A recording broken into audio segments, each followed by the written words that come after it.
Big changes in the tiny hothouse, and it is tiny, of cable news this evening. CNN's top-rated anchor, Chris Cuomo, has been pulled off the air, likely for good. We'll probably never see him on camera again. For us here at Fox, it feels like the end of something. Like most Americans, we never actually watched the Chris Cuomo show, assuming that was its name. But over the years, we saw his clips, and they transfixed us. Very often as a public service, but also because honestly we could not help ourselves, we brought them to you. How, we wondered, did a man who could barely speak English wind up with a paying job on television? Was it some kind of weird affirmative action program for the illiterate? We never figured it out, but it was remarkable to see it. Sentence after badly mangled sentence. A bouillabaisse of incomprehensible grammar. You couldn't understand any of it. It was a kind of performance art. A communicator wholly unable to communicate. And then there was the weightlifting. There was nothing wrong with lifting weights or keeping in shape, obviously. But there was always something very wrong with the videos that Chris Cuomo had shot of himself and then put on the internet. Imagine wanting other people to see this. Sorry, I've been really busy, but I am working out. I mean, let's be honest, you don't get to look like that by nothing. No, I'm kidding. Let's get a little pre-show pump. What does it say? Cuomo prime time. Hashtag let's get after it. 100 pounds, just kind of just work it out. A little bit of light stuff. Yeah. Yeah. Yeah. News time. We were also using that Fred Flintstone dumbbell. This is multitasking for a real man. Oh, his poor staff. So yes, we did make fun of Chris Cuomo quite a bit on this show. In fact, pretty relentlessly for the past 5 years. Chris Cuomo was a buffoon.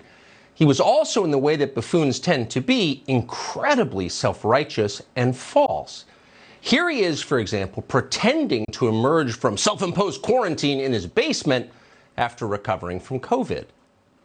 We had a huge day today in Casa Cuomo. Take a look at this.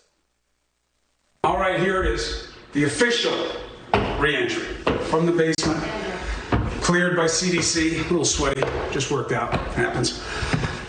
This is what I've been dreaming of, literally for weeks. This is the dream, just to be back up here, doing normal things. Oh, his poor family. He pulled them into it. We learned later the whole thing was fake. Chris Cuomo hadn't quarantined. In fact, he'd been out and about, wandering around Long Island without a mask, yelling at anyone who questioned him. Now, no one else at the time in the media seemed bothered at all by this, but it struck us as a big deal. It was too phony. But his bosses didn't care. Before you knew it, Chris Cuomo was back on television, barking at you for, yes, not wearing a mask. Put on the damn mask. If you're in California, if you're in Riverside, wear the mask. If you want to avoid situations like this where you live, wear the mask.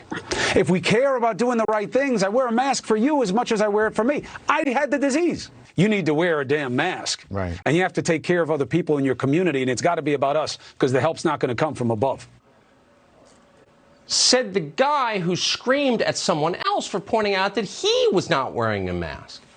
Now, at the time, that seemed pretty unforgivable to us. In fact, watching the tape, it still does seem unforgivable. But once again, Chris Cuomo's bosses weren't bothered at all. At CNN, there is no penalty for falseness. The only thing you can't do at CNN, the thing that they will never tolerate, is displeasing the people in charge. That means not simply Jeff Zucker, who runs the company, but the billionaires who run our country. If you cross them, you're done. So this morning when we saw the Atlantic magazine, we knew it was curtains for Chris Cuomo. The Atlantic is owned by Steve Jobs' widow. It functions as a kind of modern social register, a place for the ruling class to talk to itself. And the Atlantic decided that it was deeply displeased Chris Cuomo had dared to help his brother, the former governor of New York, when he was accused of sexual harassment. Chris Cuomo must go, the Atlantic declared. And then we knew he would. We knew it was over. In the world that Jeff Zucker, Cuomo was done. And that's when, for the first time ever, and very unexpectedly, we started to feel sorry for Chris Cuomo. Helping his brother is not the worst thing Chris Cuomo ever did. In fact, it may have been the best thing he ever did. Not because Andrew Cuomo was a good person. He certainly wasn't a good person. Andrew Cuomo was loathsome. But Andrew Cuomo was Chris Cuomo's brother. And that's what you do with brothers, even the loathsome ones. You help them when they need it. Period. It's called loyalty. At CNN, as at the rest of the media, this is an alien concept. Is there a single person at CNN or any other left-wing network who would risk his job to help his own brother? No. Above all, these people are careerists, ruthless careerists. They would betray anyone to get ahead. If Jeff Zucker told this guy to denounce his own wife on television, do you think he'd hesitate before doing it? Well, of course he wouldn't, not for a second. So when we tell you that the media are corrupt, we don't just mean they're corrupt politically. It is much deeper than that. They don't acknowledge the most important rules in life. Your first obligation is to your family. Your first obligation is not to the state, it's not to a political party, it's not to Jeff Zucker or some creepy billionaires at the Atlantic magazine, it's not even to your own career. Your most basic obligation is to the people you are related to. When they need your help, no matter who they are, even if they're the governor of a state, even if they're horrible people, you help them anyway, because it's your family. Chris Cuomo may be an idiot, and he is, but he understands that. What a thing to be fired for.